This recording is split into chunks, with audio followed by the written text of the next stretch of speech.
ఏపీలో ఎన్నికలు ముగిసి దాదాపు 10 రోజులు కావస్తోంది. ఫలితాలు రావడానికి ఇంకో 10 రోజులకు పైగా సమయం ఉంది. జూన్ 4న ఓట్ల లెక్కింపు జరిగేదాకా తెలుగు రాష్ట్రాల ప్రజలు ఏపీ ఫలితంపైనే ఉత్కంఠగా ఎదురుచూస్తున్నారు. ఇక ఈలోపు సర్వే సంస్థలు ఎగ్జిట్ పోల్స్ కోసం తెర వెనుక చేయాల్సిన అన్ని పనులు చేస్తున్నారు. ఇటు వివిధ రాజకీయ పార్టీలు, అభ్యర్థులు పోలింగ్ సరళి, ఓట్ల లెక్కల ద్వారా విశ్లేషణలు చేసుకుంటున్నారు.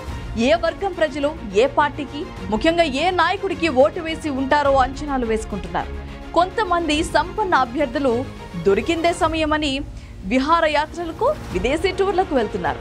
ఫలితాల తర్వాత ఒకవేళ తాము ఓడినా గెలిచిన తర్వాత ఉండే పనులు తర్వాత ఉంటాయి కాబట్టి అందరూ ఇప్పుడే ట్రిప్స్ ప్లాన్ చేసుకుంటున్నారు. రాజకీయ పార్టీలు, నేతల పరిస్థితి ఇలా ఉంటే సామాన్య ప్రజలు మాత్రం బెట్టింగ్లో తేలిపోతున్నారు. ఈ బెట్టింగ్లు అత్యధికంగా తూర్పు, పశ్చిమ గోదావరి జిల్లాలో అధికంగా కనిపిస్తోంది. ఉమ్మడి పశ్చిమ గోదావరి జిల్లాలో ఏ పార్టీ అధిక స్థానాలు గెలుస్తుందో ఆ పార్టీ రాష్ట్రంలో అధికారంలో ఉంటుందనే సెంటిమెంట్ ఉంది. ఇక ఈ క్రమంలో నియోజకవర్గాల వారీగా కూడా బెట్టింగ్లు జోరందుకుంటున్నాయి.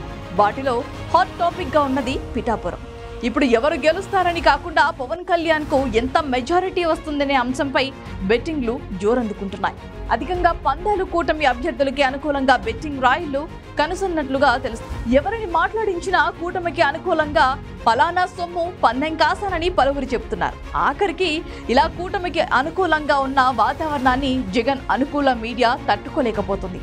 సాక్షి కాకుండా ఎన్టీవీ, టీవీ9 ఛానళ్లలో కూటమికి అనుకూలంగానే భారీగా బెట్టింగ్లు నడుస్తున్నాయని వార్తలు సైతం ప్రసారం చేస్తున్నారు.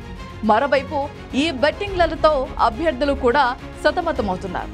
తమ భవిష్యత్తు ఏంటో అర్థం కాక వారు తలలు పట్టుకుంటుంటే గెలుపోటములపై బెట్టింగ్లు కాయాలని, ఏం కాయాలి, ఎంత కాయాలి అని కొందరు పందెం రాయలు నేరుగా అభ్యర్థులని అడుగుతున్నారు. పందెం వద్దని చెబితే తాను ఓడిపోతున్నట్లుగా తాను ఒప్పుకుంటున్నట్లు అవుతుందని అభ్యర్థులు భయపడుతున్నారు. గెలుస్తాననే ధీమాతో పందెం కాయవచ్చునని చెబితే తర్వాత నష్టం వస్తే నా వల్లే నష్టపోయామని నానా యాగి చేస్తారు. కాబట్టి ఏం చెప్పాలో తోచక అభ్యర్థులు తలలు పట్టుకుంటున్నారు.